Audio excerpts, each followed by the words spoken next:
Get me? I don't even think of that. Maybe I should open that. I didn't put it on loop. My bad.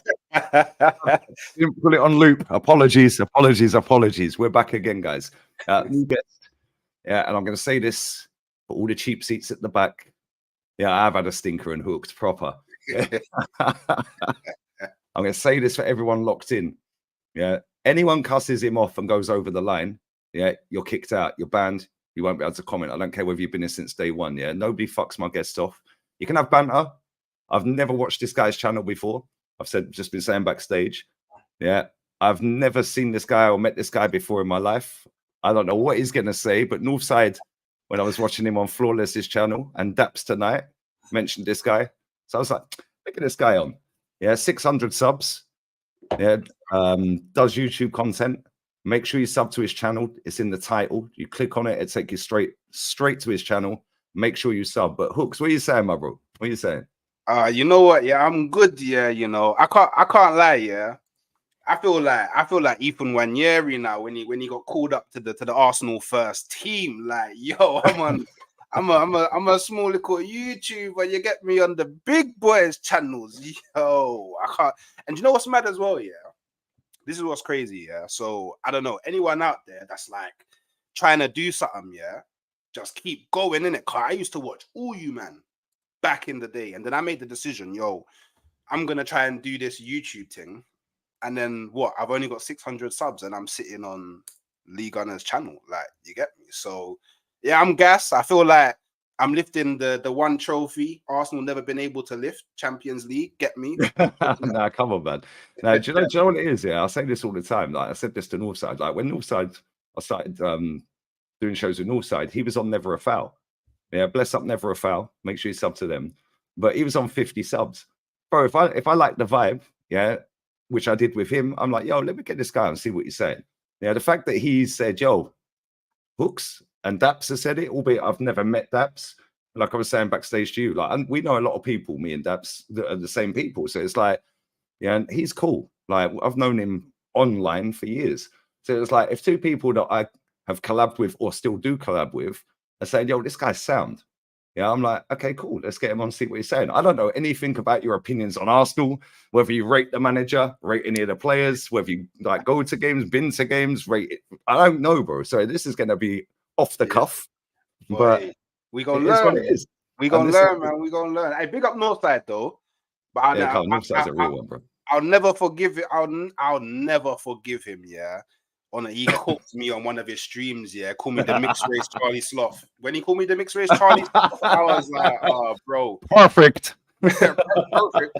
I'm like, bro, how you do you know, yeah, because I was on a Never a Foul stream and someone in the chat was like, yo, Hooks, Northside is cooking you right now. I was like, nah, I had to go on it. What did you say for him to cook?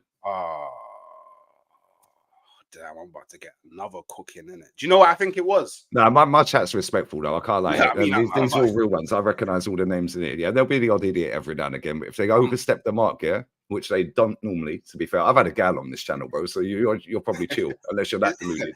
It's not them I'm worried. It's not them I'm worried about. I'm worried about the master of the cookings himself. Like, so I think what it was, yeah, is I said that Arsenal going to win the quad, innit? Oh wow! This is what. How high was you that day? I wasn't high in it, but so obviously I feel like what I said was taken out of context, innit? That's what I feel it is, innit? So when I say Arsenal win the quad, yeah, I'm projecting. You went 4 games in a row. That's what you meant, innit? I understand now. I get it. I'm not what it is I'm projecting my expectation in it. That's what I'm doing it. So when people ask me about Arsenal, I say things projecting my expectation in it. So I think Arsenal are in a place where I big up Flawless. I see Arsenal in a place where I expect you to win everything. Because to me, yeah, whether people agree or not on the level of player that's come in, you as an institution have said this is enough for us to do what we need to do. And obviously, what we all have to assume that's win trophies, innit? Because you know, at the end of the season, you win trophies. So that's why I say win the quad, innit? Because I expect that. Because I want you to win the FA Cup. I'm in. I mean, you know, I may not look it, yeah, but I'm English, man, innit? I'm half English. Like I grew up, like FA Cups were important to me. Like Facts. when I was growing up, like I was gassed about like FA Cups. Like I used to sit and watch The FA Cup was the biggest event of the whole season. And now people talk about it like it's the Community Shield. Like so, like it's a bit strange. But me as an Englishman, I always have love for the FA Cup in it. So and my club's won it the most. So that makes me even more proud. Do you know what I mean? It makes me even more gassed about the FA Cup. So I want you to go and win it. And I also don't want Manchester United to, you get me, catch up. So yeah, they're one behind us as well, which is jarring, isn't it? That is yeah, so man. jarring. It's like we've allowed them to catch us up here. Like this is what I'm saying though. Like, but for me, yeah, like I look at it and I think this manager, yeah, we'll get to the manager shortly. Yeah, but for me, this manager has been to one final. So I'm like, I know he won it. Yeah, fair play to him. He got over the line. Well done.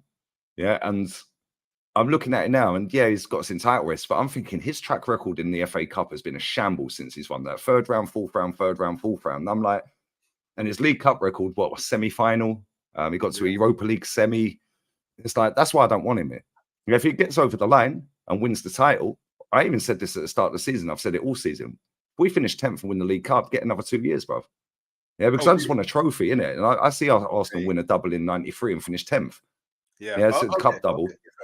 Yeah, so I'm just like, for me, trophies is the be all and end all because that's the aim of the game.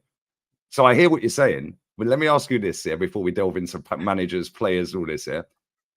So I take it you like the manager, ish. You want him to do well. I like him. I do like him. Yeah, I think it's easier to say I like him in it, but you know what? You know, so part of it is because I mean, and a lot of people like to like gloss over this point, but he dragged Arsenal out of the mud. Yeah, like literally out of the mud, innit? Like the club was a joke.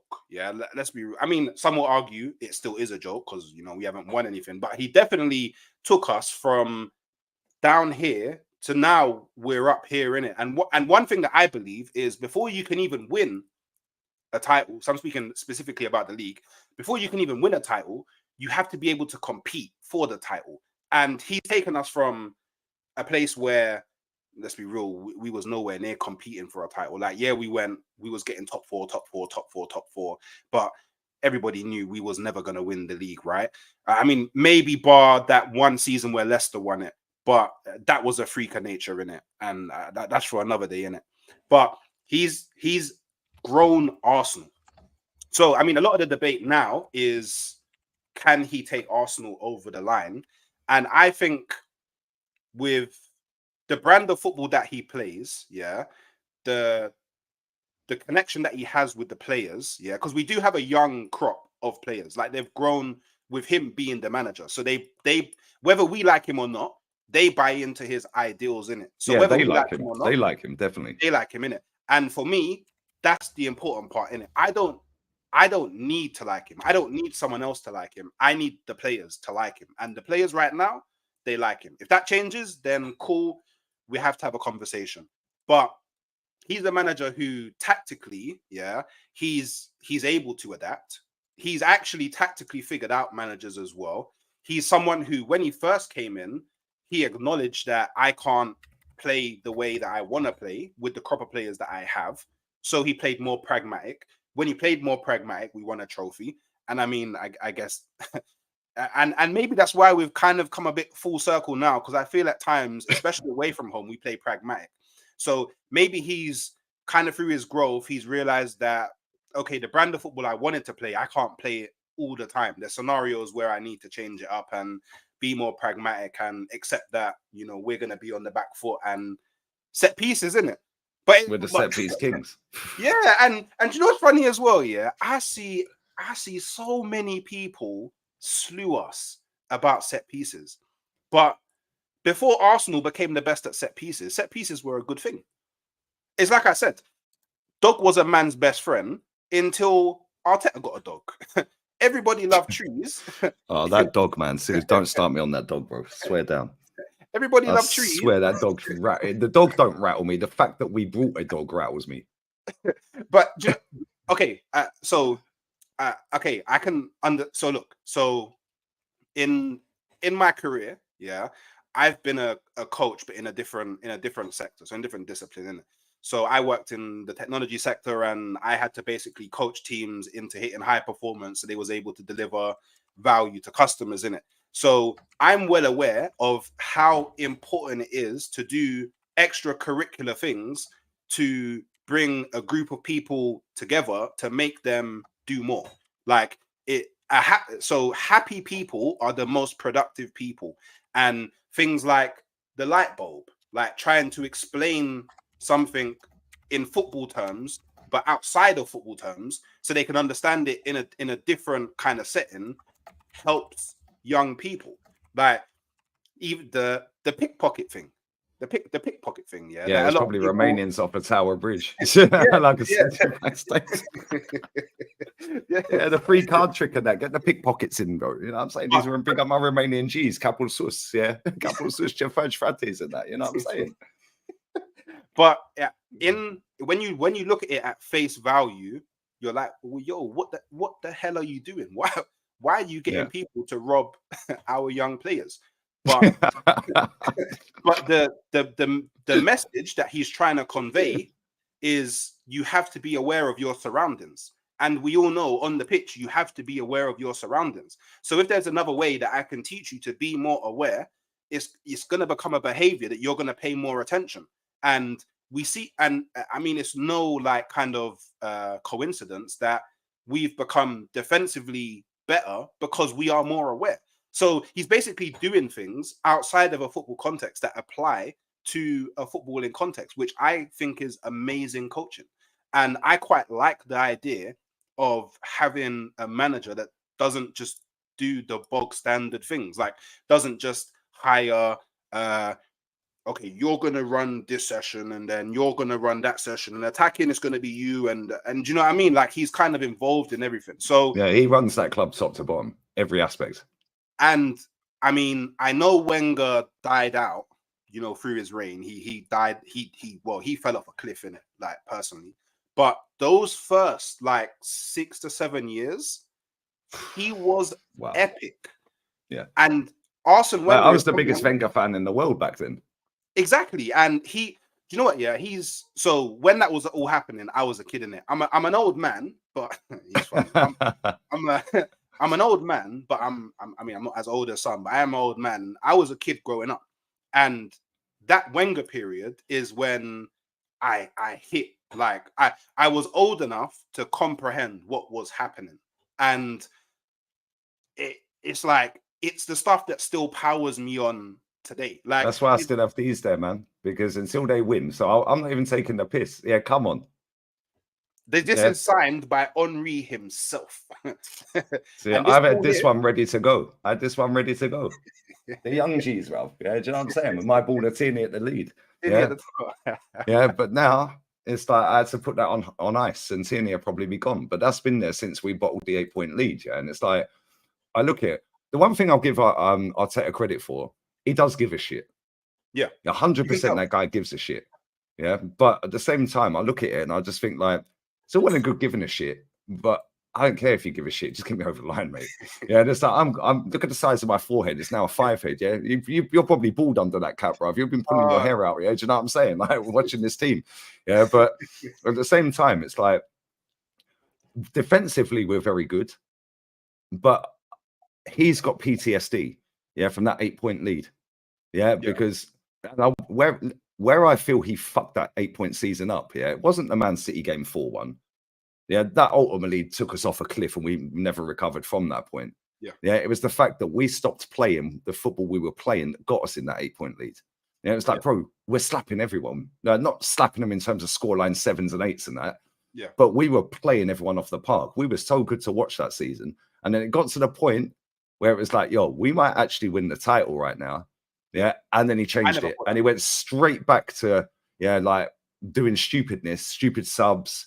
You know, like he dropped Trossard when he was player of the month. We didn't see him for another 2 months. And it was like, yeah, Trossard only scored 1 goal in that run, but he was a difference maker in so many games. Like not just with GA and stuff like that. He was actually playing really well. Yeah, we were playing really well. And he went away from it. And I think since then, he's gone to like, okay, cool. I'm going to go back to what won me the FA Cup.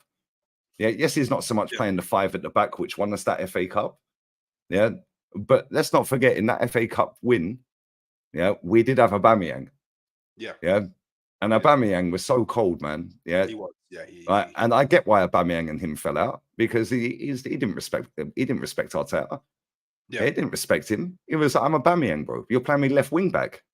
Like, what the fuck? No, brutal. This is why I get the ump with it, bro. Like, honestly, it's like I look here and I sit here and I said this to Northside when he was out here, and I said this to John. Yeah, he's been going 53 years. He's out here now. He's bless up my boy Jay is landing tomorrow as well. Yeah, and like John, when he doesn't want to go, is like, oh, Jay, you have the ticket, mate. Yeah, because he's that close to binning that season ticket because he's had enough. Yeah, and he's seen dark times. He's been going 53 years. And if I said to you backstage, if you think I'm bad on Arsenal, yeah, this guy, bro, I swear. Northside phoned him up the other day when we were sat here on a stream on Northside's channel. I said, John, let me ask you a few questions. We're live, blah, blah, blah. I said, what do you think to Calafiori? He went, well, he can't fucking defend, can he? But the thing is, so I look at it and I'm like, I'm all about trophies. I don't care whether you're pink, purple, blue, green, yellow. I don't care whether you're German. Like whether you're fucking English, whether you're Spanish, whether you're Italian, I don't care. Get me the man that can get me over the line.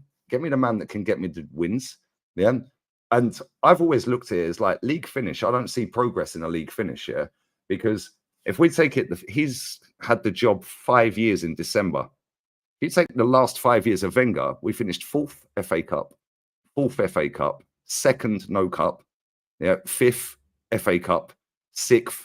Adios. Unai comes in, and I remember going that season as well. Yeah, nobody that wanted Wenger to stay wanted Unai Emery really in the stadium.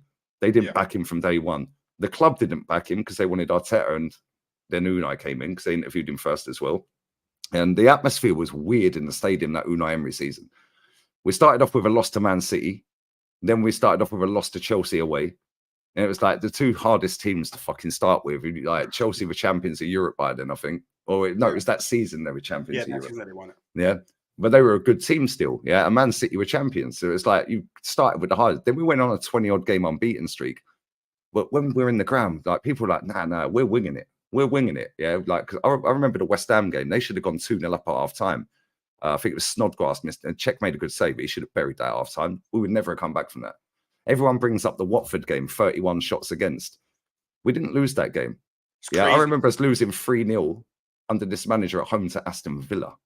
And I'm like, and then Leicester, Burnley. Like, that was dark times in 2020, December. Yeah, we lost to nearly everyone that month. Like, Burnley, Wolves, Leicester, Villa. And we were getting embarrassed everywhere. To be fair, he has turned it around. However, yeah, when you coming back to what you said earlier about he's took us from here to here, he put us there. Because when Unai got sacked, he'd just come out of a Europa League final, which we were embarrassed in. Yeah, that was embarrassing, mate. Yeah, the way we got to that final was class. Slapped up Valencia, slapped up everyone. We get there and folded. Yeah, and I looked at Unai's face. He looked at them players like, you're shit, the lot of you. Yeah, the disdain in his face. But then he finished 5th. And I get why he threw the league position away, because he wants the trophy. And the trophy get you that Champions League anyway. Then we start the season poorly. But people make out we're in a relegation battle that season. We weren't. We were joint 6th. We were 8th on goal difference. 8 points behind Chelsea in 4th with 25 games to play. And I'm like, come on. Yeah, throw 800 million at Unai Emery. I don't think we'd win the league still, because I don't think he's good enough to win the league. Yeah, but it definitely win us some trophies. Yeah, so I look at it now. We've signed, about 30-odd players. Yes, he's had us in a title race, but this is why I don't look at league finish unless you win it. Because this guy's thrown away every cup competition pretty much to try and win a title.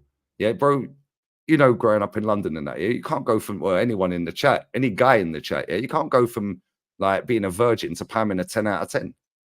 Yeah, you have to have like Yeah. a 5 out of 10 first. You have to take one for the team because your mate's called the baddie. You have to do the fat friend. Yeah. Like, do you know what I'm saying? Hard Like, graft, real talk. hard graft, Yeah, but this guy thinking he can go from here to here, and it's like, bro, take the cup seriously. Yeah, that winds me up, man. Growing up watching Arsenal win these cups, it pisses me off he don't do that. And I'm hoping he does this season, which is why I said if he wins the FA Cup or the League Cup, yeah, or just any cup, 2 years. You got another 2 years. Now win St. Kelso. Yeah, if you don't by the end of them 2 years, bye-bye. And that's the same for every manager, not just Arsenal. Because if Pep don't win nothing for 2 years, yeah, sack him. Because the standards have been set. They're up here for Man City. And this is where they were set with Arsenal. They were the standards. Yeah. 98, 02, 04, yeah, and the cups along the way, finals of Champions League, finals of other cups as well that we didn't win, yeah, and then we went away from that. The standards have slowly dropped. That this is now seen as success when we've won one trophy in one final in 5 years with all the money we've spent. Arsenal didn't get this money, and I wanted Arsenal gone. I hear the. I do hear the standards point, but what do you think of the actual, like, I guess, culture of Arsenal? Because let's be honest, Arsenal is a club that likes stability. Like, we like to have a guy. Like, you're the guy that's going to, like, look how long Wenger was here. And I don't know, that maybe jarred me as well. He overstayed his welcome, man. He's like the guy at the party you can't fucking get rid of, innit? Like when the party's wrapping up, and he's still there waffling. Yeah, maybe so, but I feel like there wouldn't be a lot. I don't think there's a lot of managers in the world that would have done what Wenger did in terms of guiding the club through that transition, because whether right or wrong, we wasn't able to spend money.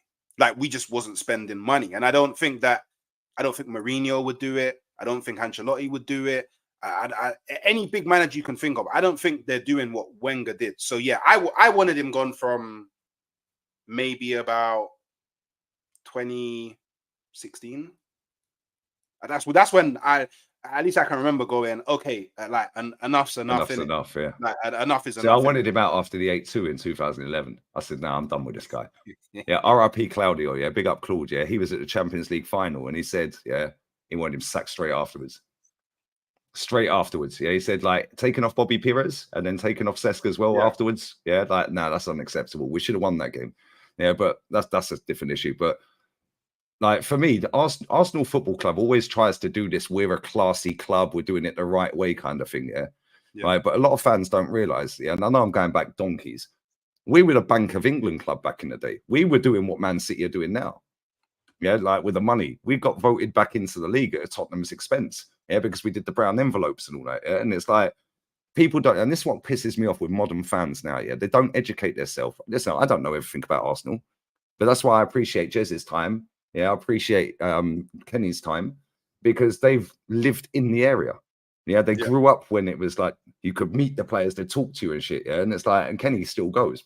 Yeah, I keep telling him stop, but he can't get enough. Yeah, and it's like, it's so nice when we get a win. Yeah, because it's like, yo, Kenny's actually seen it live. Bless him. Yeah, big up to him. But it's like, for me, like, I just think like we're doing well, but doing well, nobody's going to remember this in 5, 10, 15, 20 years. Like, when I have grandkids and all of that, and I'm not going to sit there and tell them about the 5-year super duper Mick where he went to one final. I've seen 17 trophies since I've been alive, or since I've supported Arsenal, since 87, 17, and 9 finals lost. Unless he wins the league, though. Yeah, if he wins, yeah, but that's what I'm saying. If he wins the league, but do you actually genuinely believe he can win it, though? Yes. What makes you think that?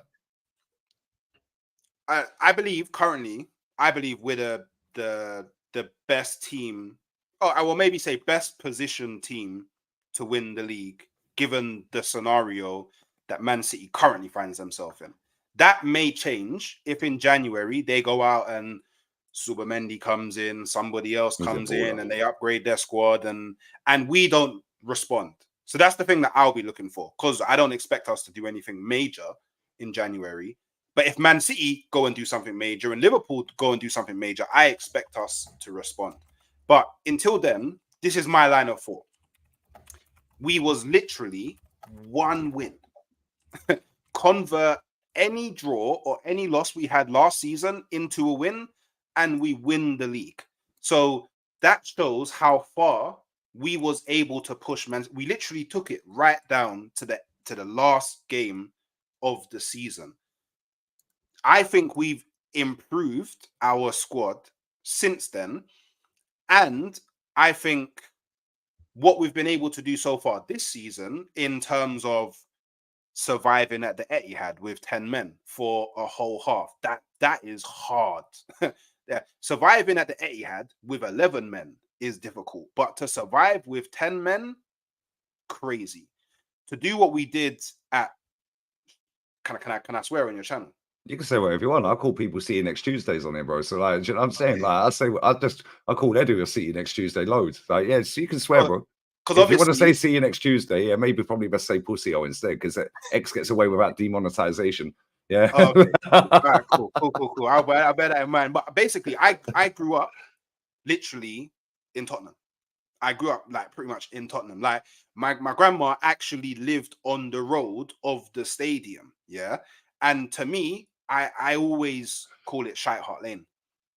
Like I remember I'll be doing my driving lessons with the instructor, and we'd go past it and I'd be like, oh, it's the toilet bowl. Like that's how like kind of deep rooted the thing is for me, innit? See, I don't hate Tottenham because they've been shit my entire life. I don't even see them as rivals, bro. They're just like when you play your little brother on FIFA or whatever, yeah, right? And you slap them up 99 times, but then that one time they win, yeah, they don't shut up for the rest of their life about it. That's Tottenham to me. Yeah, I see Man U as more rivals than Chelsea because I grew up watching Man United win everything, and then Wenger comes in, yeah, and just totally fucked them up. And then Jose come in, yeah, and then it was like totally different, yeah. But like, and Chelsea went on winning, yeah. But like, that's why I rate some of these managers, because Man United never sat back and said, no, and we were going up against Man United under Fergie, who I think is better than Pep. Yeah, he's the greatest manager I've ever seen because of the amount of trophies and the consistency, the longevity. Yeah, I know the money's changed now, but it's still relative. Yeah. And Wenger came in. We were like, who the fuck is this guy? Like, he's getting gems out of nowhere. Like, he made Henry one of the best players ever. Yeah, Bergkamp was already here, obviously. That's my favorite ever. Yeah, I think he's the best player ever to play for Arsenal. I think he's the best player to play in the Prem, if I'm honest. Yeah, but for him to go and do a double inside his fucking first 18 months and then do another double after that, yeah, against prime Fergie. Yeah, and then Jose comes in. Yeah, after obviously the season we did the Invincibles, Jose comes in. Fergie didn't just sit back on his laurels. Fergie then went and won another one. Yeah, and then the Sheikh comes in, and then Fergie then won another one. I'm just like, why can't we do this? We've always got excuses at this football club. Do you know what it is? Do you know what my actual opinion on that is? Yeah, is when Wenger came to Arsenal, Wenger brought something new to the Premier League. So it was, I guess, easier for him back then to take titles away from Fergie because they're experiencing things that they're not used to. Like Wenger's doing things that people weren't doing in English football. Like Wenger changed diets. Wenger said, nah, this drinking thing, this smoking thing, it's got to stop. Like Wenger was like, yeah, rub the Vicks on, because there's bare things that he learned, like from managing in different places in the world. Japan, Monaco, that he brought to the Premier League that allowed him to, I guess, kind of close that gap on Fergie over other managers. So I kind of view Wenger kind of in a sense of how Pep is, because Pep came to the Prem and changed how football was kind of being played, like the false nine, all of that. Like we all know what Pep, like total domination. But that guy won the league twice without a striker, man. Right. Yeah, exactly. Winning leagues without strikers. So I think and see, this is the thing. So now you've got Arteta coming in, yeah, who, let's be real, let's be honest. And I know it's not the greatest excuse, but it's the reality. His first job. But that's why I didn't want him. Yeah, exactly. Yeah. That's why I didn't want him. Because I'm like, I'll be real. This guy hasn't managed anywhere. And I'm sorry, I don't care what anybody says. He was a crap player. Like, thank you. I'm so glad we agree on that. Thank you very much. Deadline day panic buy because Cesc got a backbone and fucked off. Yeah, then went to Barca. Yeah. Like literally, he was a crap player.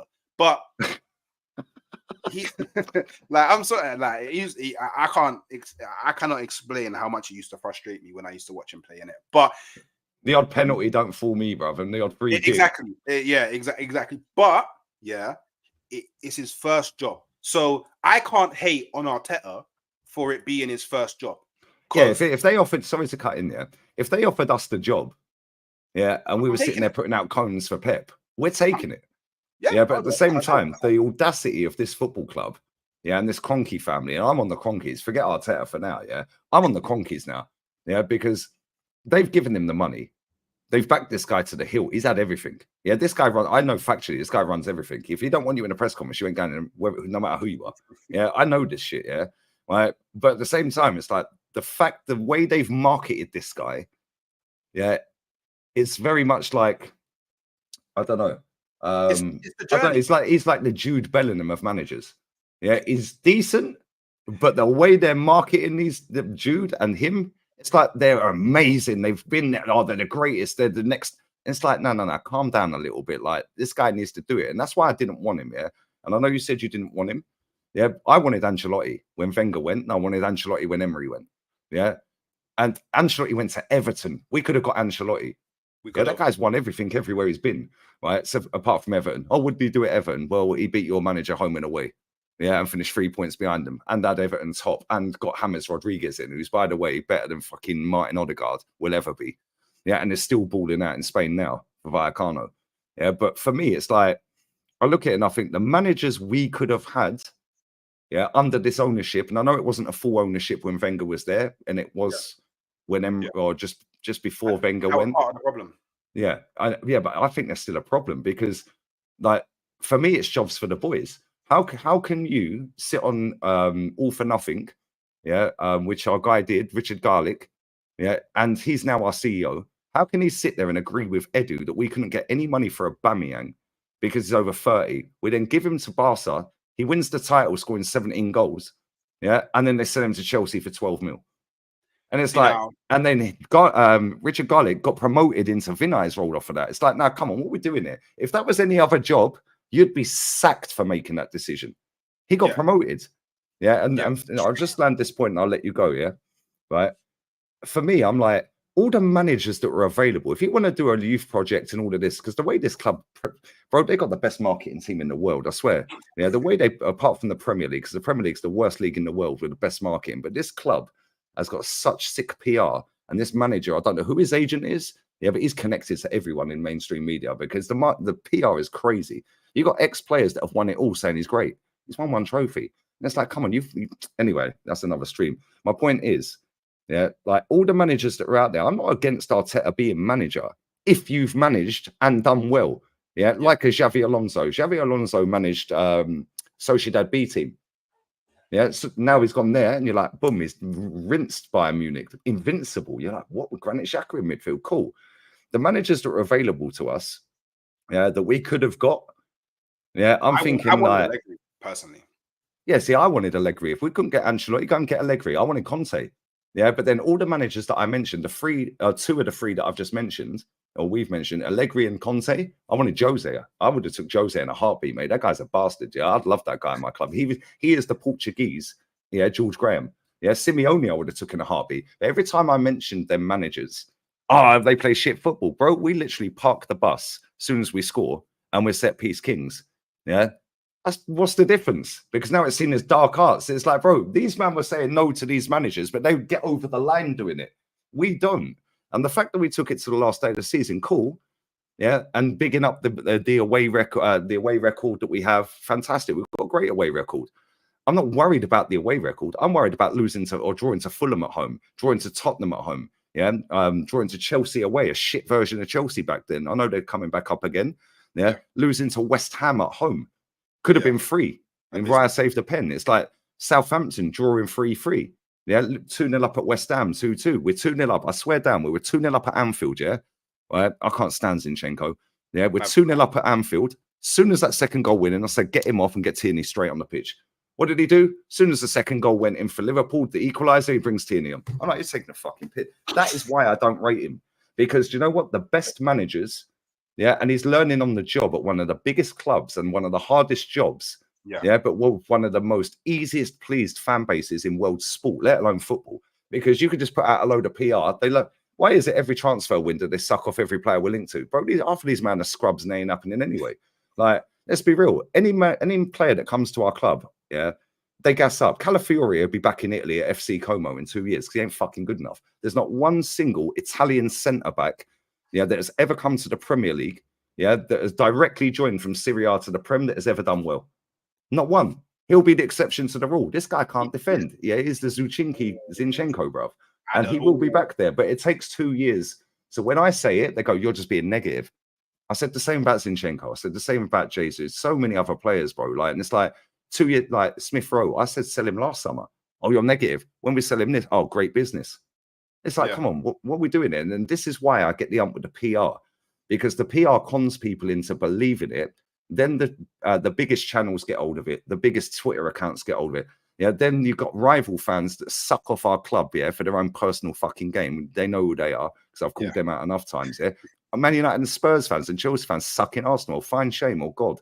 Like, do you know what I'm saying? It's like, but then when people like myself and Northside, Kenny, Jez, and people in my chat that have got channels as well or in the chats, it's like, oh, you're just being negative. And it's like, no, when everything is pushing that way, yeah.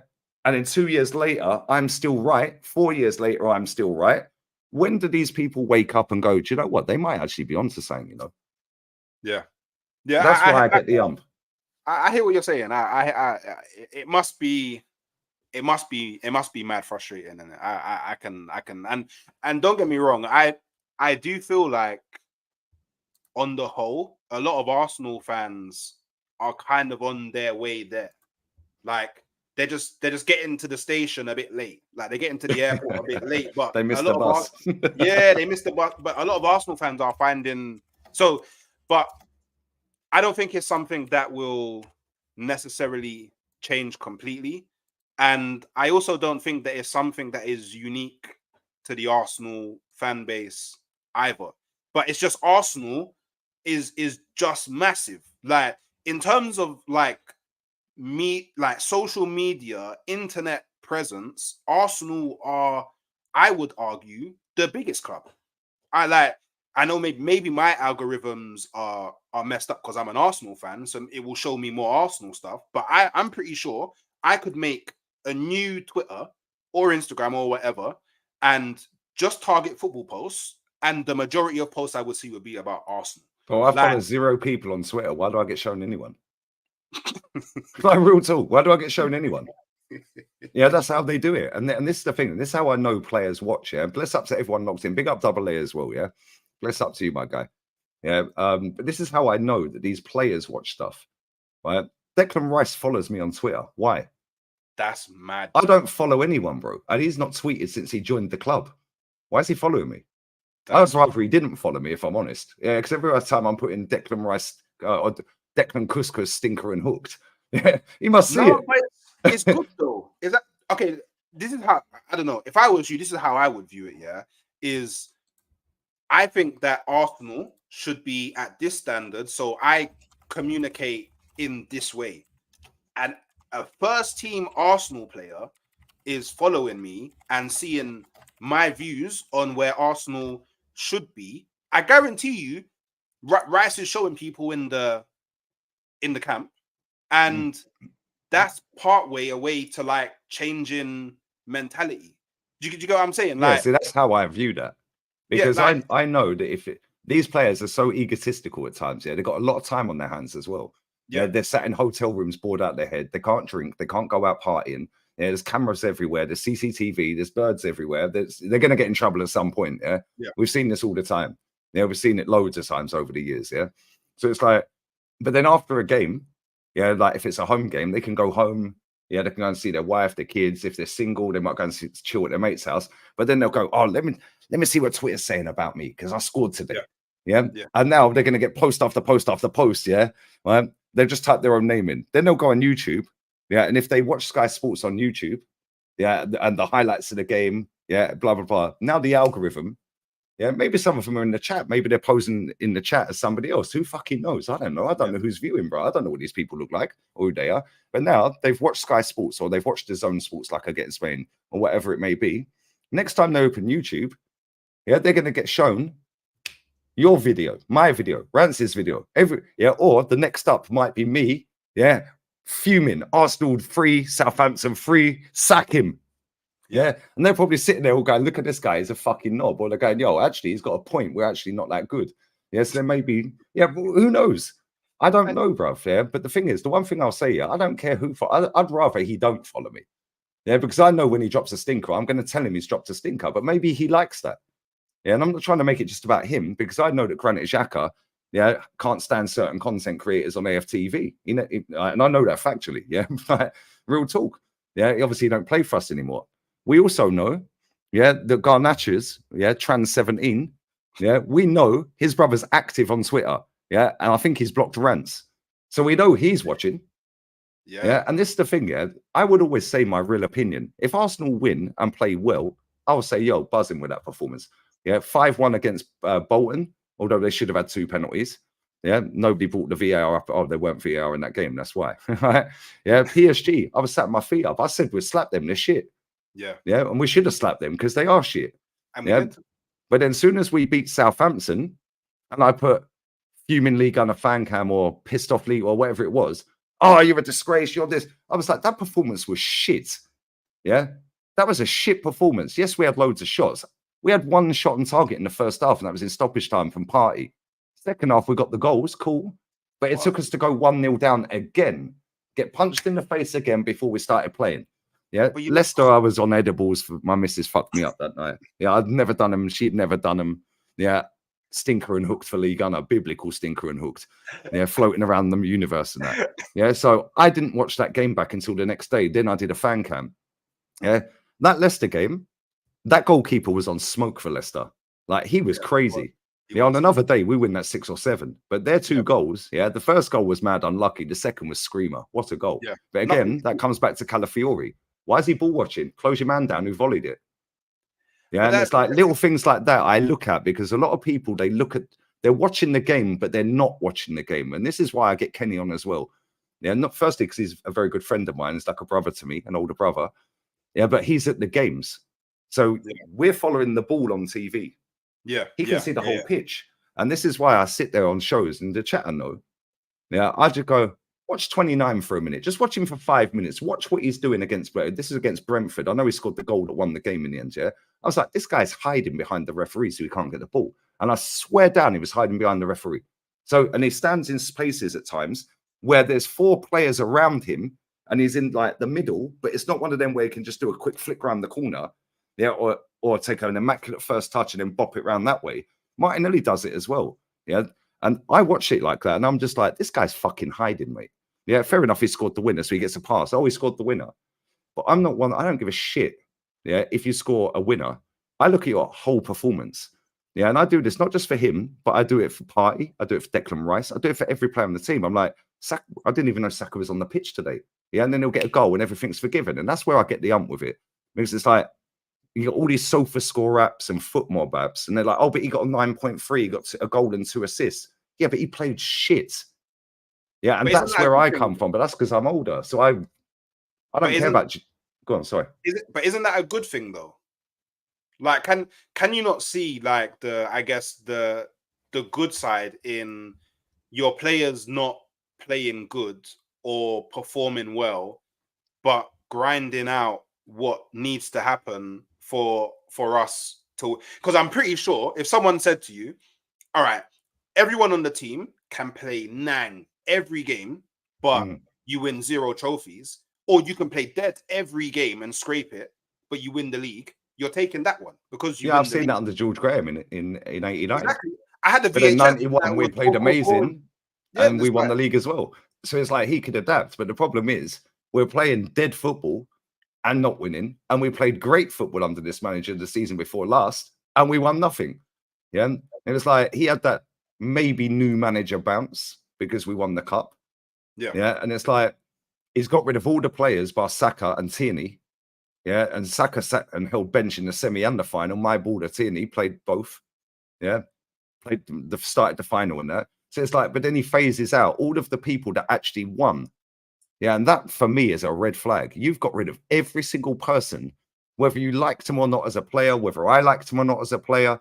You've got rid of every single person at this football club that actually won us something at this football club.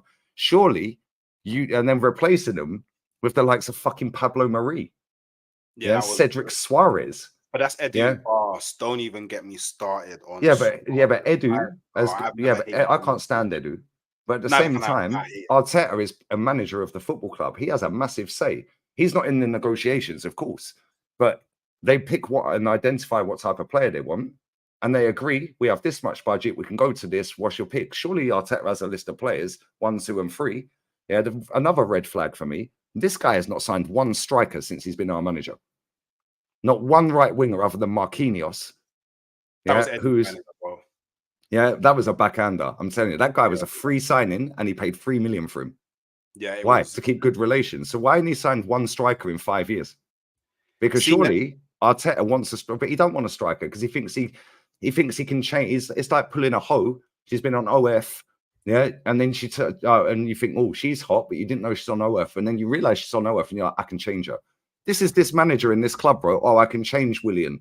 Yeah, I can change Jorginho. I can change 29. I can change this player, this Jesus. He's changed 29 though. In all fairness, he's doing well. But why do it when it matters? I like him. Havertz. He's changed Havertz. Do you know what? Yeah. The funny thing about Havertz, is when we signed him, not only did the large majority of the Arsenal fan base hate the signing and hate him, all of the Chelsea fans were celebrating that we signed him. And now we're at a point where, maybe some people may not like the way Havertz plays football, but he's 1 goal away. If he scores on Saturday, he's matched on his record. No, I think he's broken it if he wins. But again, that's irrelevant to me because it don't mean nothing. Yeah, we're talking about Henry. Like he's won it all. Yeah, obviously. But what I'm trying to say is he's exceeded the expectation. Yeah, exactly. So you have to, even if you don't like him, you have to give him props for that. Like don't get me wrong. I haven't liked Edu for a while, but my final straw, was this summer transfer window when you could have signed Gyökeres, but you didn't. Yeah. And could have signed Ivan Toney. And I don't really care about Ivan Toney. For me, it was Gyökeres. I would have hand back everybody else that we signed this summer if it gives me Gyökeres, because to me, Gyökeres was the final piece of the puzzle that takes us over the line. He's a striker that in any scenario he's given the ball in and around the box, I know 9 times out of 10 the ball's going in the back of the net. But now every time he plays, I have to see, Gyökeres scored a hat-trick again. He's killing it this season. I can't lie. Matty sat backstage with me and showed me this guy because I don't watch him. Northside watches that league, and he said, "You know what? He's all right." Yeah, and then Matty sat backstage and showed me highlight reels and that. And I know that's not always the best to watch compilations and that, but you know what? Yeah, he looks Van Persie-esque. I'm not saying he's going to be that good, but the way he plays. But the problem we have, so I would have took Ollie Watkins. Yeah, not this summer. Yeah, not last summer. But the season, the way we played when we went 8 points clear, Ollie Watkins would have won us the league because we were killing teams. The way we play now, it's U-shaped football. Yeah, we're just their camp's on the edge of their box, and we're just passing like this, side to side, side to side, side to side, trying to find an opening because obviously we're trying. But then, do you think Gyökeres is that guy in the air? Is he good in the air? I don't know because most of his goals are left foot screamers, or like. But he allows us to play different, and this is the thing.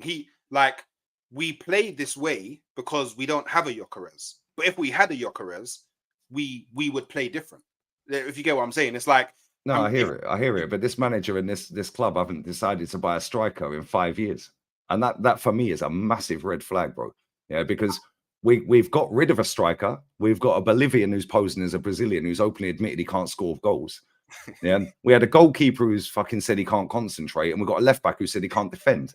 Yeah, for me, like, what are we doing here? Like, we actually funded out of 2 of them, Haaland. Yeah, Pep was pissing himself when we bought Jesus and the politician because we funded Haaland. Yeah, and this is why, like, I get what you're saying. I hear it, Yeah, but the strikers that are available this summer, yeah, I'll tell you 2 strikers. One of them somebody's already put in the chat. This guy is a bad boy. Yeah, I watched Girona all last season. Bro, this guy is so sick. It is crazy. Yeah, he's rapid, his footballing IQ, he scores diving headers. Yeah, he's a big fucking physical presence. So when we're in the tight games where everyone parks the bus, yeah, whip the ball in, his movement, yeah, bro. I showed a load of lads in this chat that, well, some of them are in the chat. I think Guru, I think you were there. I might be wrong. Yeah, I showed them all of Dovbik's goals last season. I said, don't watch the goals, just watch his fucking movement. Yeah, and the running into the like with a defender in the box when Gutierrez got the ball, he makes the run, he stops, defender stops. Yeah, he's pulled off the back of him, defender pulls back, and he jumps in, bang, bullet header. Where's our player like that? Because every time I see 6'4", 29 header ball, yeah, I swear my daughter's got more power in that header, and she's 15 next month. But Havertz has really good movement.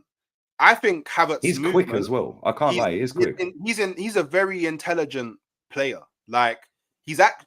Do you know what it is? Yeah. So on the striker thing, I feel like the reason, and obviously I wanted Gyökeres, but I think the reason why we didn't sign a striker this window is because Arteta really wanted Sesko. And because we couldn't get Sesko, he didn't see the need in getting a plan B. Because he's probably thinking in his mind, maybe we poke again in January, or maybe we poke again next summer. Maybe he was just willing to wait. That's what I believe in it. But if you look at the way that Arsenal, if you look at all of the players in the squad, or at least a large majority, yeah, they can at minimum play in 3 different positions.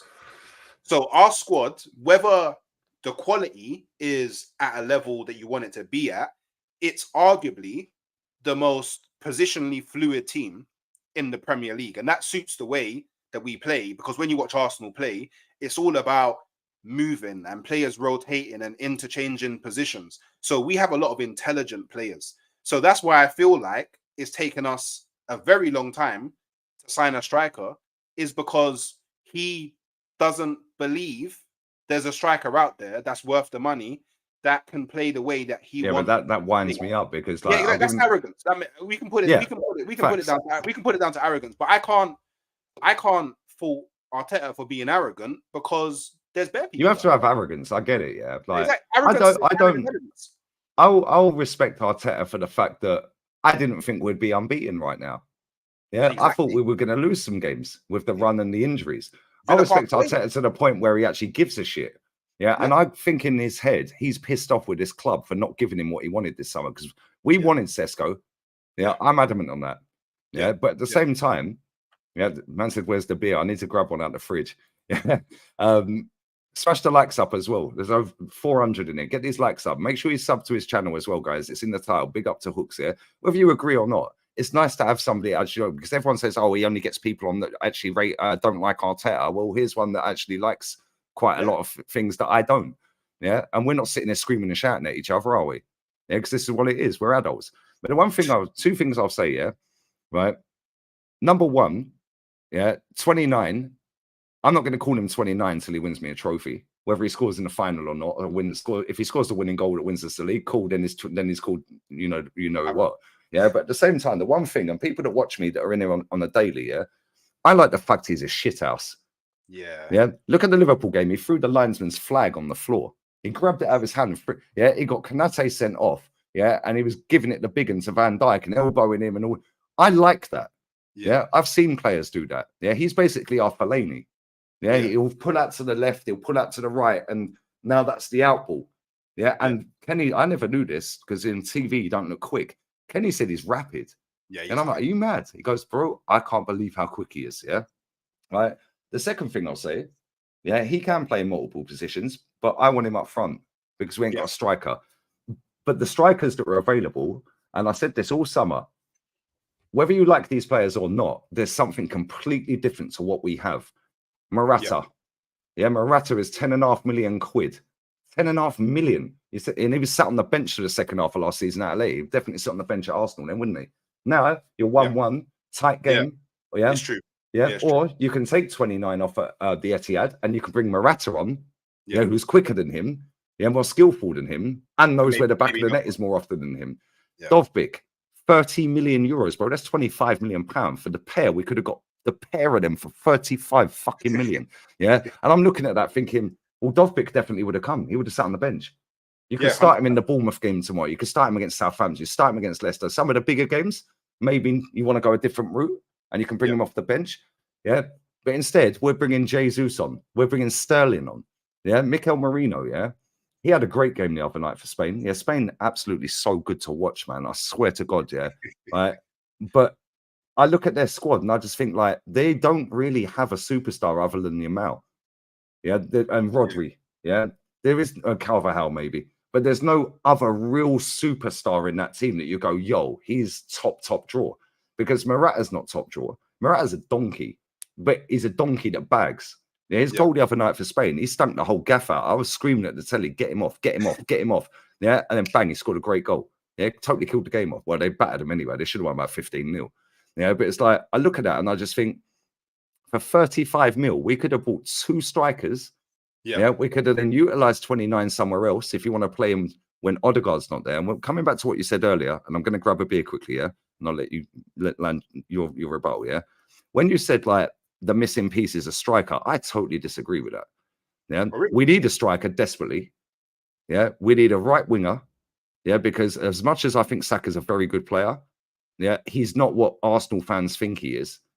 Yeah, and he's not what I thought he was when he broke into the team because he's made him very robotic and very predictable. And I think he's telling these players, if you haven't got a pass on straight away or a cross that you know you can pretty much land, keep the ball and pass it back as a sideways. If we have the ball, they can't score. But then how many goals in 2 passes, bang, they're in every time, bro. And the last thing I'll say is Merino. He had a great game the other day. But bro, this guy is not the guy. Yeah, he's good. Yeah, but Torrientes is better than him. Zubamendi is miles better than all of them. But Zubamendi would not fit our system one bit. He wouldn't fit City's system one bit. Yeah, he'd be better at Liverpool or Tottenham. Yeah, he wouldn't suit Man United because their midfield just gets ploughed through. He would not suit Arsenal or Man City. Yeah, because he's got great passing. Yeah, but he's a fucking sick player. I can't lie. And that's not a diss to Zubamendi, but he's not a Rodri. He's not a Thomas Partey. Yeah, he's one that you play with them, if that makes sense. Yeah. And that's why him and Merino worked because they were playing a pivot rather than a 6 and then an 8. Yeah, it was and they were in it, the fake Bruno Fernandes, although he's probably better than Bruno Fernandes, yeah, fucking Brace Mendes. He looks identical to Bruno Fernandes. Yeah, I swear, he's better than Merino. Merino got hyped up based off of ball recoveries. I don't give a shit about your ball recoveries. We're fucking basically playing with 7 defenders, bro. Yeah, Saliba and Gabriel can mop up, and I'll let you go. I'm going to grab a beer. I'm quickly pissing as well. Yeah, but can you hear me? I'll put you on my phone. Yeah, okay. It's fine. I can just talk to them. But let me just I'll open the chat. I'll talk to them. I don't mind talking to the people in there. I get the. Yeah, let me put you on the phone while I quickly piss. Yeah. All right, cool. So, Northside's cooking fucking bath as we speak. Oh, that's hilarious. Like anyone can get it with Northside, you know. Do you know what I'm saying? That guy's a joker. But yeah, I'll put it on now. Give me 2 minutes and I'll be back. Yeah. Yeah, no, that's calm. That's calm. No, don't be rude when I'm gone. Yeah. Real talk. It's fine, this guy's a nice guy, guys. It's cool, man. You can be rude as long as you sub to me. No, don't tell them that because they'll fucking cook you differently, bro. I swear. Yeah, they're being very respectful, and I appreciate that. So big up to them. Yeah, I appreciate it.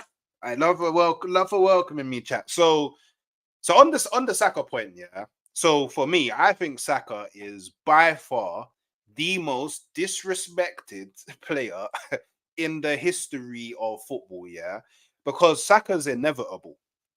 Yeah, don't get me wrong. Saka's not really the guy that's, gonna do like the reverse flip flaps or, the aerial rainbow flick into the bicycle kick from outside the box. Like he's not gonna do the Bale thing. Like he's not that, I guess, moment of magic player in it.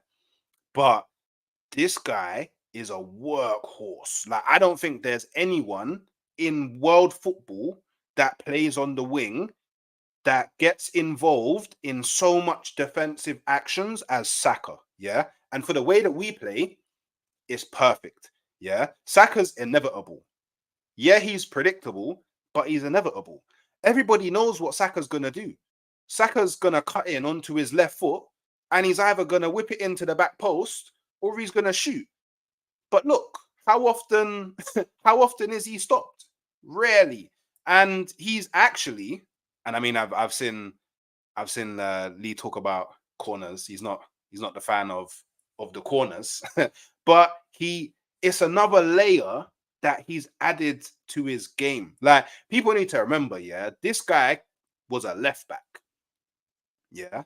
And over the years, he's been like the mainstay in the Arsenal team. He's added so many different strings to his bow that it is absolutely insane. Like, it's actually insane. Like, I can't sit here and slew Saka for him not being like, for example, because it's a comparison that people say all the time, Rodrigo. I can't get onto Saka for not being Rodrigo, because Rodrigo's a winger. Saka didn't start out as a winger. Rodrigo's better than Vinny. I say this all the time. He's a better footballer than Vinny Jr. The difference is Vinny Jr., when it's a big game, that guy always turns up. Yeah. Although, to be fair, Rodrigo does as well most times. And he's played out of position. But technically, the whole package, the IQ, the movement, Vinny will try and cook 4 players when he could square it. Yeah. Whereas Rodrigo will cook 2 players and square it for a tapping. Yeah, and that's the difference. But when it comes to a big final, Vinny's turning up. I heard what you said about Saka, yeah? You know what he's going to do. You know he's going to come inside and whip it. Like the ball to Martinelli the other day was a joke. Amazing. Yeah? But this is why I don't count assists. That is an assist. Bro. Yeah, I don't count assists because corners ain't an assist. You're putting it into an area. It's an assist. You got Martinelli blocking the goal kid. Does Martinelli get the assist for blocking the keeper? Bro, it's an assist. Like, bro, it's do you know why? Do you know why it's an assist? Okay, look at this year. How many people score goals from corners? Madrid used to do it quite a lot, but I don't know. I actually don't know. I actually went through this the other day because somebody asked me on a stream. I think it was on here, and they said that set pieces are a massive part of the game and blah blah blah. And I went through every single team in La Liga last season. I don't know how I found it. I googled it, went through every single team, found out how many goals they scored in total and how many were from penalties, and set pieces. I think it weren't direct free kicks. I think it was corners and penalties. And it worked out of all of the goals in La Liga last season, out of all 20 teams, 11% of the goals. 11. So 11.7%. That's what I'm saying. It's low. Exactly. Yeah, so it's the same in England. It's low. So that's why it is an assist, because it's hard to do. And let's be honest, and you say the things about, okay, Martinelli is by the keeper, so does he get the assist? Like, Arsenal work very hard in training on their set piece routines. Like, we just have to accept this. So Saka is putting the ball into a zone that he's been conditioned to put it into because there's going to be players there. That's an assist. I'm sorry, I see that as a hit and hope. But it's not a hit and hope because aside from the times where he struggles the one against Bayern Munich, fucking, I need to smash my telly up, mate. That fucking pissed me right off. Like, I just think, it's big up the set piece coach though. Yeah, exactly. Because and everyone's shook of our set pieces now. Yeah. And do you know what's crazy? We nabbed him from Man City, and they were shit on set pieces when he was there. So big up the club for getting him, but for me, it's like, see, I don't count assists full stop. Yeah, because I'll give you an example. Yeah, because I know you're going to cook. Go on. Wait, I just need to know what do you mean by that? What do you mean by you don't count assists? I don't count assists. I'll tell you why. Ross Barkley passed the ball 5 yards to the left. John Duran took 3 touches and slapped it 35 yards top bins against Everton. Yeah, he gets an assist for that. Barkley, that ain't an assist. That's a 5-yard pass. But let me ask you this question: if Ross Barkley doesn't make the 5-yard pass to John Duran does he score? Okay, so how far back do we go on this? Because a team goal playing out from the back, does it a pre? I don't buy into any of this crap. Goals are all that matters. But we're gooners, so we all know about Ozil, the pre-assist lord. we all know. We all know. See, Ozil, I think is the worst signing Arsenal have ever made. Whoa! And I'll tell you my reasoning behind that, because we've had some shit at this football club, and I love Mesut Ozil at Real Madrid. I've watched La Liga for 20 odd years. Worse than Jenkinson. Yeah, and I'll tell you why, because we had no expectation for Jenkinson. Worse than Mustafi. We had no expectation for Mustafi. A player that comes in, seen as the assist king. Yeah, people cuss Giroud, saying that he cost him the assist record. Absolute nonsense. Now, bro, I've done this so many times. I'll tell you why, yeah? How many big chances did he create for Giroud when he went on that 4-month goal drought? Off the top of my head, I don't know. 3. So Giroud missed 3 chances. How many assists did Giroud get? But that's what I'm saying. All these stats are. That's what I'm saying. What's a big chance? The big chance is like, I don't know. It's like the super like theory. Like I don't know what. I still don't know. This is what I'm saying. This is why I don't use stats. Yeah, because I just look at goals. But when we took Mesut Ozil off of set pieces, no assists anymore. Yeah, why? Because he was living off of the back. Well, I'll give you another example. I was at a game. I think it was against Ostersund away. Don't ever go there. It's a beautiful place, but it's freezing, bro. It's -15. Yeah. I was at that game. He put a ball. This is what I didn't like about Ozil, right? Number one, Wenger shouldn't have played him for 90 minutes every fucking week at home. Yeah, obviously barely went away. Yeah, but at home, he used to play him for 90 minutes. Jose Mourinho coached that guy so well. 60 minutes, you're off. Yeah, and when he was at Madrid, when we signed him, I was like, yo, we've got a bad boy here. Yeah. Right, we've got a bad boy. Yeah, that manager fucked him up, number one, because he played him for 90 minutes in a more physical league and he didn't want it. And he didn't want to be here anyway. It was a choice between him or Di Maria to get sold because they wanted Bale. Perez said to Ancelotti, we need to sell one of these two, so you decide. And Ancelotti said, whoever's worse in training. Yes, Ancelotti pinned Ozil. He didn't want to be here, bro. Right? Number 2, yeah, he cost us 153 million quid all in from start to finish, including the fee. Yeah, 153 million. Did he live up to that hype? Nope. But he came in with the hype. No other player that we've ever signed has cost us that much. And even 29, if you get all the add-ons, Declan Rice with all the wages and add-ons and all that, he's not going to cost us that much money. He is going to cost us more than any other player in our history. And he never, ever, ever lived up to the hype. Yeah, and it trick a few people into thinking, oh, yeah, assist king and all that. Yeah, listen, he was a very good player. The goal against Ludogorets, the hat-trick goal, fucking do me a favour. What a fucking goal, bruv. Yeah, I was at the game where he scored against Everton away. Yeah, but then there was so many games where I was at Anfield and Etihad and he was just sat on the floor crying like a bitch.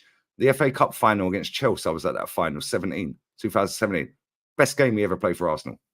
Yeah, that guy was unbelievable, unplayable that day. And I really wanted him to be the guy because I actually rated him at Madrid. But Arsene Wenger messed him up by playing him every week, 90 minutes, and not bringing Cesc back, was because of him. That pisses me off with Wenger because of him and Ramsey. We should have brought him in. Imagine Cesc playing with Ozil. It would have been crazy. Cesc, Ozil, fucking Cazorla, like all these ballers. It would have been crazy. It would have been so Ramsey was clutch at times. Yeah, I loved Ramsey. I can't lie. I love Ramsey. But Ramsey, after his injury, was a bit. That season where we were top of the league, and he scored that screamer against Liverpool at the Emirates. And then he broke his leg, didn't he? Yeah. And Wenger again. This is why I don't like that guy. I loved Wenger. Yeah, I love that guy. My dad looks like Steve Bold as well. So my daughter, when she was little, I remember the cup final against Hull City. Yeah, gone to my mum and dad's. Now my daughter, when was that? 2016. That was 8. So yeah, she was about 6. Yeah, about 6. If you need to bounce at any point, let me know. Yeah, because I know you got to work tomorrow. Yeah, right. So check this. Yeah, she was maybe younger. No, it was 2014 final, wasn't it?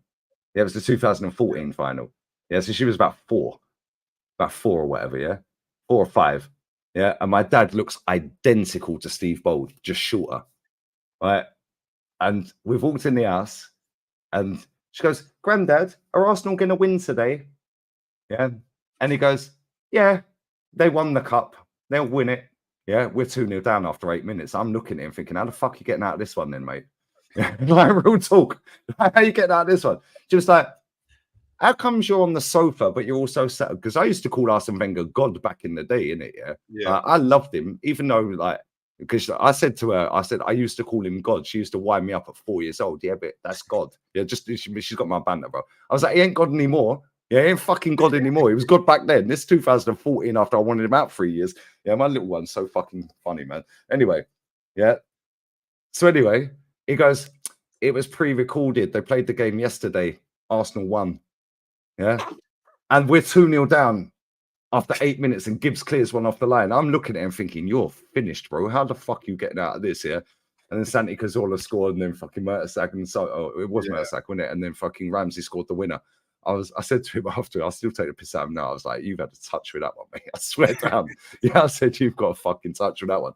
And it's like, back then, yeah, even back then, yeah, like, I don't know how old you are, but like a little bit younger than me. Yeah, but it's like back then, football was different, isn't it? Football now is so system orientated.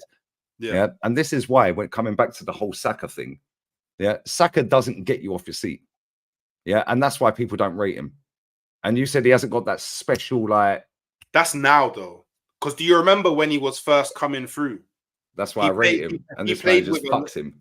he played with a lot more freedom. A lot more freedom. He's dribbling past everyone. Yeah. So, but this is the thing. Saka still has that in his game. So I can't sit here and berate Saka for him following instructions. Doesn't make sense. Oh no, I rate that. Yeah, I said this on the stream the other day. He's being told to do that. Yeah. Yeah. He's being told because he's one of the most dangerous players in our team, because at any point he can drop the shoulder, bang. And he's got that on lock. Yeah. Another thing he's got on lock is pinning a defender and rolling them. Yeah. And then whipping that shot. But the frustrating thing for me with him, and he's got the give and go with Odegaard. Obviously, we ain't got Odegaard there at the minute. But other than that, like when I watch him, bro, he don't get you off the seat. Yeah. He's not aesthetically pleasing. Right. You're not like when I watched Lamine Yamal, bro. Yeah. Brian Zaragoza, another one. Yeah, like I look at him and I just think you're a baller, bro. There's a guy who plays for Villarreal, called Ilyas Akamak. He's Moroccan, right winger, 20. Bro, he's a fucking baller. Yeah, but that's why I watch La Liga, because they're not robotic. Yeah, there's no team in that league that parks the bus, bro. Not one. They all have a go. Almeria, bottom of the table last season, 0 wins out of 26. They go to the Bernabeu, they're 2-0 up. But this is why Real Madrid are booed out and they're having a go. But this is why Real Madrid and Barca dominate the league, because everybody's trying to go band for band with Real Madrid and Barcelona, but they just don't have the same quality as Barcelona. Yeah, but then on that basis, then sorry to cut you again. On that basis, then how comes when we come up against Spanish teams, we get pammed 9 times out of 10? Because Villarreal beat us and then they beat United. Yeah, but Bilbao, they're decent. Yeah, Osasuna got to the final. Yeah, this season, last season, Bilbao won the Copa del Rey. That's the equivalent, because they're the 3rd biggest team in Spain, despite what people think. Atleti are not the 3rd. Bilbao are, for most trophies. That's like us winning the cup. Yeah, Bilbao take cup serious. Bilbao have never been relegated either. So it is like us. They're like us. They're like us. Yeah, and they've won maybe a few trophies less. I think they've won about 10 trophies, 5 trophies less. So we're the equivalent to Bilbao. That's how I see us. Yeah. Bilbao, they play sick football, bro. Yeah, Osasuna slapped up Barca the other day. Slapped them. They were 4-1 up. Slapped them off the park, bro. Yeah, Girona last season, they've fallen away, but Girona are the equivalent of fucking Birmingham. Yeah. No, I'm not even taking a piss. In fact, Luton Town's probably the best comparison in size of stadium. But Luton Town, when they got promoted, earned more money just getting promoted than Girona in the previous 5 seasons. Bro, they were in a title race till March, end of March. That's like Luton being in a title race.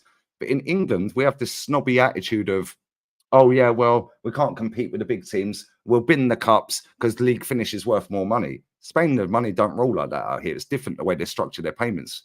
Yeah, you don't get an equal share. You get a 50% equal share. Yeah, then it's done on league finish. 25%, and then the other 25% is done on merit, on how long you've been in the league. Okay. Yeah, whereas in England, the likes of Southampton, Norwich, West Brom, all these teams that come up, everyone's getting guaranteed 100-odd million quid. They don't do that shit. You finish bottom, you're getting 900 grand in Spain. Yeah, plus you're 50% equal.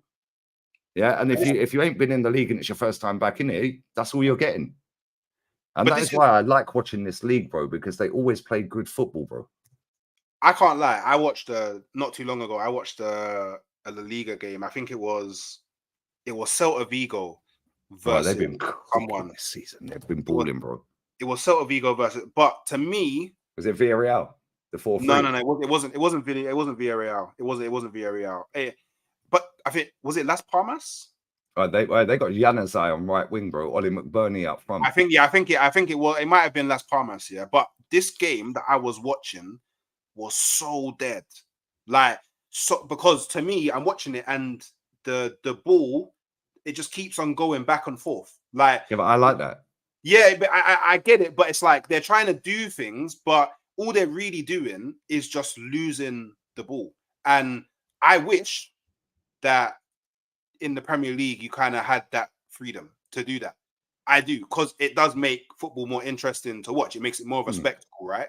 But you can't do that in the Premier League because, like as you said, look how much money the teams that And get that's promoted. why I hate this fucking league, because But money's killed it. But it's just like, okay, in one sense, the money has killed it. But in the other sense, it's actually made the league better because look at all the players that come to the league. Like, and I mean, don't get me wrong, Arsenal, it's a different story in it because over the last like 10, 15 years, we've been whack. And I mean, and when I say whack, I don't even just mean like league finish or how we've done in certain competitions. I just mean as like squad. Like the squad's just been whack. Yeah. English teams usually do good in a lot of the competitions where we have to go against European teams. It's only really when you come up against maybe a Villarreal or Sevilla managed by Emery, which is like it's an anomaly because like he just No, see, I disagree with that. I'll tell you why. Yeah, right. Bless up to everyone locked in. Social's an Italian La Liga fan. Yeah, Serie A fan. Yeah, he's been trying to convince me that league's better than Spain. It ain't. We'll wrap up in about 10. Yeah, if you're cool. Yeah. Right. For me, yeah, I think this league's worse than it was. Yeah, 10 years ago, 15 years ago. I'll tell you why. Yeah, we had better footballers in this league 10, 15 years ago. We had Ronaldo's. Yeah, we had Henry's. We had all the ballers back then, 20 years ago, whatever. Yeah. The points tally has convinced people, oh, it's a harder league now. I disagree. And I did this on the show the other day. You could go through every single team in the Premier League 20 years ago. Yeah. Every single team had ballers. Bolton had ballers. We used to fuck up against them every year. Southampton had Letitia. Yeah. Darren Huckabee at Norwich. Yeah. Chelsea had Zola. Yeah. One of my favorite footballers ever. Yeah. I know it was late 90s, really, but Cantona's. Yeah. Every single team. Yeah. Rocky Santa Cruz. Yeah. They had Damien Duff at Blackburn as well. Yeah, every single team. So when people look and now say, oh, it's harder to win the league now because the points tally's higher. No, the rest of the teams are fucking given up. They're just there for the money because the money's got higher and their quality's got less. Because on any given day, you could get smashed 5-3 by Newcastle if you're Man United. Yeah, Albert, the fucking defender, Dinkin Schmeichel. Yeah, they had ballers, Newcastle. Tino Asprilla, bad man. They slapped up Barca at home. Yeah, it's like, but now, yeah, that's where we're at. Back then, on any given day, you would get pammed. Now, on any given day, you know Arsenal are going to win the majority of their games. Yeah, Man City will win the majority. Liverpool will win the majority. And when Chelsea were serious, they're trying to get back serious. They're going to win the majority. Tottenham have always been shit because the other teams lower down the spectrum of the table, they've just given up, bro. Yeah, Villa had Juan Pablo Angel, bruv. Like, fucking do me a favor. He was a baller. Yeah, fucking even Agbonlahor. That's a tough day for a defender. Like Leicester had Emil Heskey. Even like, Sheffield Wednesday with Carbonara. Was it Carbonara? Yeah, that's what I'm saying. Like, bro, they had ballers back then, yeah. Fucking Di Canio in them, man. Yeah, and it's like Middlesbrough, Ravanelli, Juninho, and Emerson. Fucking do me a favor. Wigan had Jason Roberts. Who was the other baller? Roddy Yeager and that. Yeah, it's like, where are these ballers now? Yeah, for Everton. Yeah, right. Yeah, Yakubu at Portsmouth as well. Yeah, Cranshaw and all this, Van der Vaarts and all this lot. Yeah, Ginolas. Yeah, Ginola and Pires and that. Bro, that's what I'm saying. The quality has fallen off a cliff. So now it's like the points tally's got higher, but that's because the lesser teams have given up. They're there for the money. Yeah, whereas in Spain, they're not there for the money because the way they structure their payments to the teams is based on merit for 50% of it. Yeah. So you have to perform, which is why I rate the Girona manager. That guy is a bad man. Trust me. That Girona manager, yeah, he'll be the next City manager and he'll still continue with what City are doing, but he'll play better football. I watched them all season last season. Yeah, bro, I swear to God, yeah, that was the best team to watch in Europe. Fucking Leverkusen. They played the best football in Europe last season. I swear to God, I sit there and go, and they've got ballers. Yeah, Gutierrez, their left back, yeah, is one of the best left backs in world football. He's on $5,000 a week. They bought him from Real Madrid for 4 mil. Yeah, Yangel Herrera, they bought him from City Academy, 4 mil. Bad man in midfield. He's a baller, bro. Yeah, Alex Garcia. I could name all their team. We all know. Anyone who's watching him, they all know. Yeah, because I do the watch-alongs for these teams because I want to fucking drag that league out the mud because everyone goes, it's a shit league. No, it's not. It's the best league. It just don't have the best marketing. Yeah, VAR decisions in La Liga. I'll give you another example. Yeah, Lo Celso, scrub at Tottenham. Yeah, balling out of Betis, 6-6. Yeah, got sent off the other day. Yeah, literally in 45 seconds, VAR were in his ear. No. Goes to the camera. Yeah, and he got pushed. He was off balance because he got pushed. He went in for the ball and he went a bit high. 40 seconds. Yellow. They rescinded it. 40 seconds. Why? Because they don't need the drama. If that was the Premier League, that would have been a whole 5-minute review because they would want to cause drama, bro, and it's jarring. Yeah, Savio's a bad boy, bro. I told everyone about that baller. That guy is so sick, it's crazy. Yeah, Mengiza, fucking the defender for Celta, baller.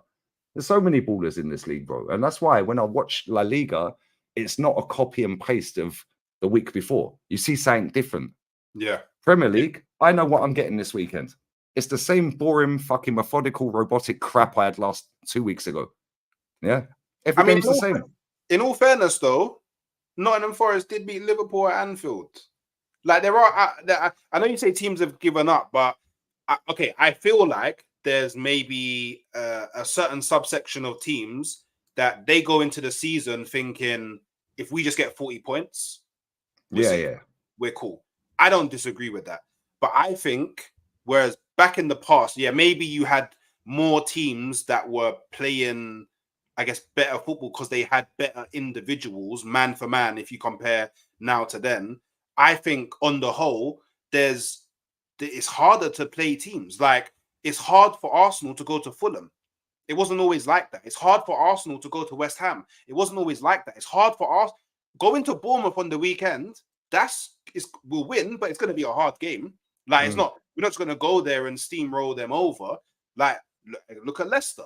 Leicester made the game hard for us. Look at Southampton. They made the game hard for us. So Leicester, we made the game hard for ourselves. I mean, no, I hear it. I think the overall level of competition has increased because I feel like, the players at the top level, the quality's dropped, but the players at the lower level, their quality has increased. And that's what's made the league a lot harder. And to some people, more interesting. Like, and then obviously I'm English. I'm an Arsenal fan. I'm very invested in the Premier League because it's the league of my country. Like, maybe if I lived in Spain or if I lived in Italy or if I lived in Germany, I would, because to me, part of football is the social aspect of it. Like, if I was in Spain now, I'd be going to the pub every weekend and with all the Spanish lot and watch the games at the pub and vibes in and all the babes and all of that. I'd be doing that because you know what I mean. But over here in London, it just doesn't feel the same watching it on a screen, and I don't really know anybody that supports the team. So it's like I just watch the game and I can't really talk about it. So I do. There is that point, but I'm not going to sit here and be ignorant and say by default these leagues are dead. But I do believe that the Premier League is the most competitive league in the world. I think the Championship's more competitive. That's an interesting comment. That's a very it's because there's 10 teams that can get promoted every year. Yeah, we know who's going to win the Prem every year. Yeah, La Liga, Serie A, Bundesliga. Yeah, maybe the Dutch league, the Portuguese league. Yeah, that in the last 5 years, there's probably been 2 or 3 winners, maybe 4 winners. I don't know. The Premier League has been the same winner. So for me, that ain't competitive. It's competitive lower down. Yeah, but we know who's going to win in La Liga in the last 4 years or 3 years. Sorry, we've had Madrid, Barca, and Atleti. Yeah, in Italy they've had AC Milan, Juve, and AC Milan, Napoli, and Inter. Yeah, so 3 winners. And the French league. Yeah, they've had Lille win it recently. Last few years, they've had PSG win it. Yeah, I think Marseille got a great chance this season. Last season out here. It was like, if Girona fucking win against Real Madrid, everyone needs to be sacked from every club in that league. Yeah, and they were, I swear down, yeah. Big up Sam in this chat and big up everyone in this chat in general. Smash the likes, make sure you sub to him as well, guys. Yeah, his links in the title. Make sure you sub to Halftime Hooks. Yeah, but yeah, real talk. Yeah, IX Fire or PSV. That's what I'm saying. Every league is more competitive for me at the higher end. Yeah, I've actually clocked who you look like right now. Yeah, you're not the B-Tech Charlie Sloth, bruv. Yeah, Memphis Depay. We got there. Memphis Depay, lads. Run the chat with wins, guys. Yeah, man looks like Memphis, you know. I can't lie. I've just clocked that. Oh my days. You actually look like Memphis, bruv. I can't lie. I bet you wish you had his bank balance. Yeah. That's why we on this YouTube journey. Man. Yeah, man. I get told Graham Potter, bro. At least you're half decent looking. Do you know what I'm saying? They're calling me Graham Potter or fucking Peter Crouch and Monreal and that. Like, do you know what I mean? Like Joe Root. Like, get out of here. Oh, man. Memphis Depay. We've had Memphis Depay on his debut. Like, bless up for rolling. Yeah, Cole Palmer and that. Yeah, come on, that's my son, bruv. Like, Orange Cassidy. Yeah, X is a dickhead for that one. Yeah, Caucasian Aubameyang. That's another one. Yeah, that dickhead, bro. He needs to slow down, that X-Man. He's always 100 miles an hour, bro, and he smokes weed non-stop. It's like, bro, why are you so quick with you? Like, you're stoned. Troops is the same. So, bro, how can you smoke that like cigarettes and you're still that loud? Danny Olmo, piss off. Now, am I getting cooked? It's my channel. Right, we're going to read to Northside. He's cooking Bav differently, apparently. Jigglypuff. I can't stand that geezer. But well, it is what it is. But no, big up for coming through, man. Like, I appreciate it. Yeah, like real talk. I've never met you, spoke to you, watched your content. I will from now on. Yeah, I'll keep you in check. Don't worry. But no, shout your channel out, man. Let the people know what you can they can see coming up on your channel. And big up to this chat as well, yeah. Because we've had no idiots being disrespectful. Yeah, we've had banter. We've had, oh, you're deluding. That's cool. Yeah. We've had nobody being disrespectful, and that's why I rate this community that we've built on this channel. Because when we get a guest on here that we've never had on before, yeah, you always keep it 100. So big up to all of you lot. I appreciate it. Man said looking like Twisty, you know. Nah, bless up. Shout your channel out.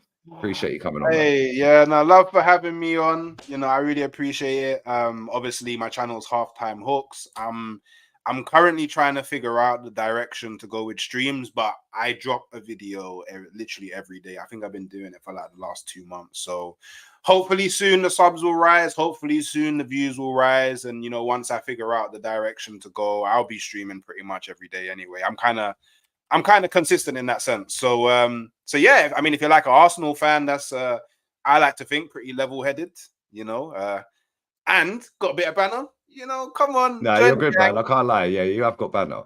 And do you know what? You actually speak very well as well. I try. I'm just looking at your channel now. Yeah, you deserve way more views than you get, bro. I can't lie. Yeah, man. I'm even I've been trying to figure out this thumbnail thing. Like, I record, I edit, I do the thumbnail. I've been trying to figure all this. Write the theme tune, sing the theme tune, like all of that one there. Yeah, man. Like, I'm just trying to, man. Do you know what it is? There's so many people that do Arsenal content, and half of them ain't even Arsenal fans. They're just milking the ride. Yeah, milking the wave. Yeah, so it's like, it is very difficult. That's why I said in the chat on Flawless's chat, bro, bin the watch-alongs. Yeah, I'll talk to you backstage about that. Yeah, real talk. Yeah, but no, bless up to everyone who's locked in. We're going to swerve over to Northside. So raid Northside. Big up to the chat. Yeah, bless up for coming on as well. Appreciate it. Because it was literally, I was in Flawless's chat and he was in there. And then Daps and Flawless were like, yo, he's cool. Yesterday, Northside said the same. I was like, yo, these are my people, you know. These are cool people. So I was like, let me get you on. You're available. Yeah, and he said, yep, I'll be there in half an hour. Yeah, man. And bless up for giving up an hour and a half of your time as well, man. Anytime, man. I hope I can return. I hope I did myself good. Oh, 100, man. Oh, come on, listen, we need different. I need to be challenged sometimes, you know what I'm saying? Yeah, because I could just go on a tangent, bro, and it's like an echo chamber, you know what I mean? Yeah. So yeah, that's why I get a gal on every now and again. It's like, because these man, they'll ride for me, pause. Yeah. And I appreciate every single person in this chat, because they, like, even if they don't support Arsenal, like the standards. Like, look, we've got Barca fans near, Liverpool fans, like we've got Newcastle fans inside. We've got loads of there. Newcastle, big up JC. But the thing is, I actually interact with my chat, innit? Yeah. Yeah. So I know where these people are from, where they live, their age roughly, like the families, the same people. I see him every day. Like Sam's a Real Madrid fan. Hala Madridi nada más. Come on. Yeah, and it's like, that's what you got to do, innit? Like, you have to interact. Yeah, we got City fans in here. Yeah, like, I ain't forgetting City, bruv. I was on loan to them before I fucked off to Madrid and see 10 titles in 4 years or 3 years. Do you know what I'm saying? Hala Madrid. These men are rattled. I wear a Madrid shirt. Piss off. I'm Spanish. Nah, make sure you sub to him, guys. Yeah, bless up. Yeah, when I sub to you, I was your 600th sub, I think. Hey. Yeah, so what we're saying, let's have a quick look before we go. 638. Yo, get subbing. Get subbing right now. Bless up for coming through, man. I appreciate it. And make sure you show them smart. I'm going to be watching your content from now on as well. Because like I said, we've never interacted before. I've never seen his channel before. So good conversation, man. It flowed well. But yeah, smash a like up, sub to his channel, spam Northside's chat, and just type Jigglypuff. Yeah, Lee Raid, Jigglypuff. We're out. Cronky out. Bosh.